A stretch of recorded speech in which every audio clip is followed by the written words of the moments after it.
Hi everyone, today I will be filming a what's in my luggage video. Basically, I will be talking about my experience and my advice when it comes to preparing a trip to Korea for plastic surgery. Recently, I had my procedures done at Braun plastic surgery, and I did film previous videos. If you guys haven't watched those yet, I definitely recommend you watch those as well. In the previous videos, you guys can see all my before and afters, just my whole experience. I vlogged all of it. But with that being said, this video is just all about things that I would bring if you're planning to go to Korea, and especially since right now we're still dealing with the COVID situation. There are a ton of regulations, and I just want to help you guys break it all down so that you guys can plan your trip as easily as possible. So anyways, let's just go ahead and get started. So first of all, I just want to touch on the most important things that you need to make sure you have before you plan your trip to Korea. The number one thing that I would say you want to make sure that you do is check that your passport is not expired. For me, I actually realized that my passport had already expired before I was planning to go to Korea, so I actually had to get it expedited just so that I would have it in time before my flight. So just make sure that your passport is updated before you even go and try to book flights. And the other thing that you would need is the KETA. So when I was going to Korea, they actually didn't require this yet, but now you need a KETA or a visa to be able to travel to Korea. If you don't know, the KETA is the Korea Electronic Authorization, and this basically is a form that you fill out. You need your passport to be able to fill it out, and then you go and submit it, and then usually it's approved within 72 hours.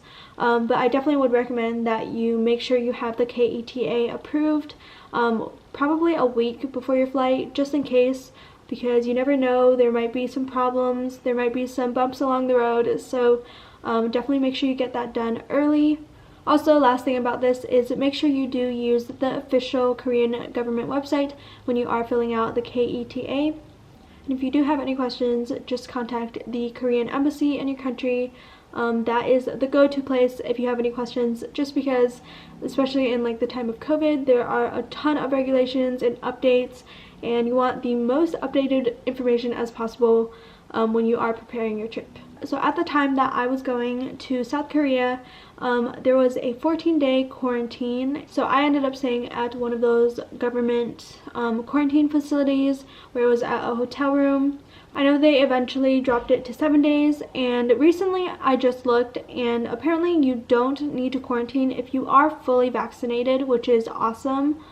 You do still need to make sure that you have a negative PCR test 48 hours before your flight. But in order to be exempted from quarantine, you do need a Q code. Basically, you need to submit the proof that you're fully vaccinated.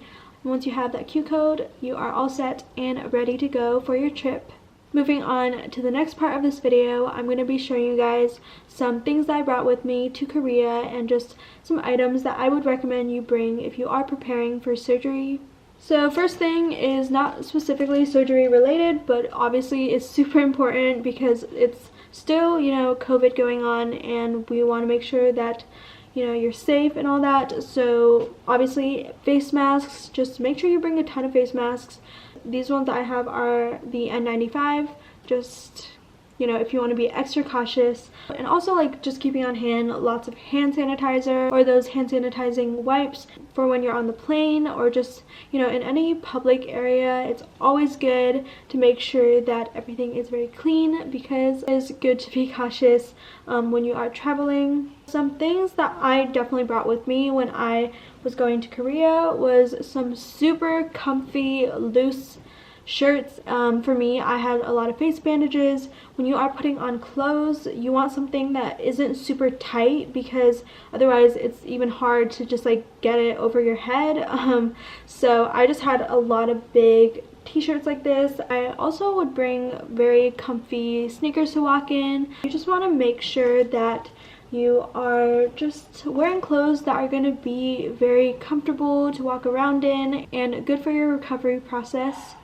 Also, something that I actually brought with me, which was just kind of an extra thing. I brought a silk pillowcase with me because having a really like soft, silky pillowcase just is so great and it makes me feel a lot more comfortable. It's really good for your skin also, especially when you're healing.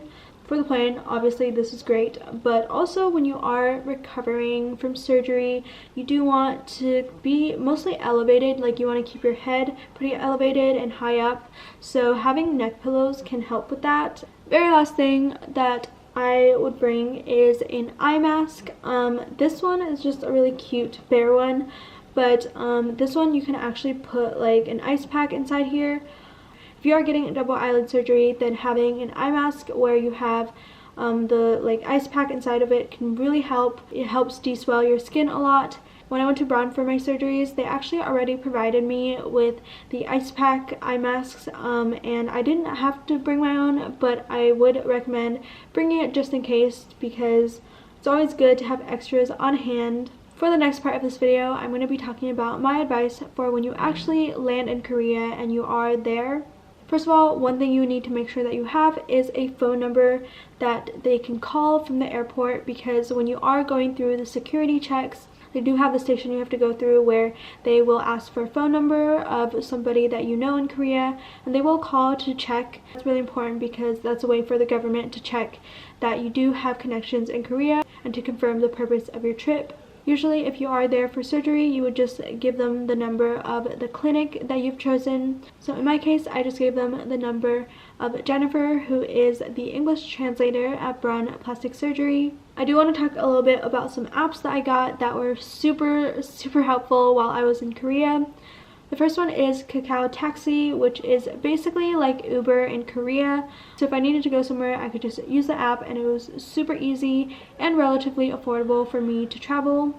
Another app that I used so much was the Shuttle app. I was staying at a hotel in Seoul, and I obviously could not go out very often right after my surgeries because I was all bandaged up and still recovering. So I would just constantly order food delivery because that was just so much more convenient for me, and from my experience, they would just leave it in the hotel lobby. That would just make my life so much easier while I was in Korea and still in the process of healing from my procedures. And then I would just recommend having Google Translate just in case, or just some other translator app, because not necessarily everybody in Korea will speak English, and so definitely having a translating app is good if you don't know much Korean.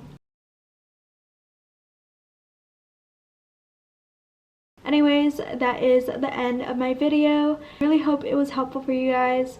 Also, if you are curious about what procedures I got and my befores and afters, do make sure to check out the other videos that I filmed on Braun Plastic Surgery's YouTube channel. Wish you guys best of luck, and I will see you all in my next video.